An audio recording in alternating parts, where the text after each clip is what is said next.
আমরা এখন বর্গমূলের একটা অঙ্ক করব।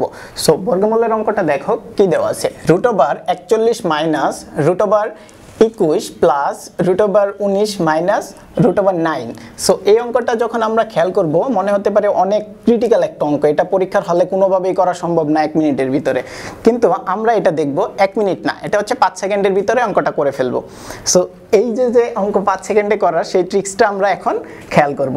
খেয়াল করে দেখো, এই অঙ্কটা আমরা প্রথমে যদি করতে যাই তাহলে কি করব, এই রুটের বর্গমূল করব, 9 এর বর্গমূল করব 3, 3 এর সাথে এটা যোগ বিয়োগ করব, তারপরে কত হবে 16, 16 এর বর্গমূল করব 4 হবে, 4 21 এর সাথে যোগ করব, তারপর 25 হবে, 25 রে তারপর রুট করব 5 হবে, সেই 5 কি করব 41 থেকে বাদ দিব, তারপরে কত হবে আমার 36, সেই 36 থেকে আমরা যদি রুট করি তাহলে কত হয় দেখো, রুট হয় 6, তার মানে আমাদের আনসার আসে 6।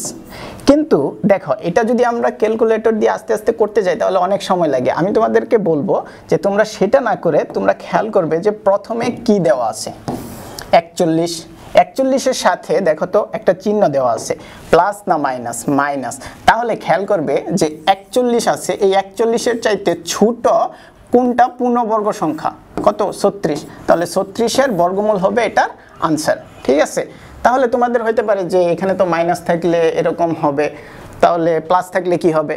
সো চলো আমরা প্লাস থাকলে কি হয় দেখি।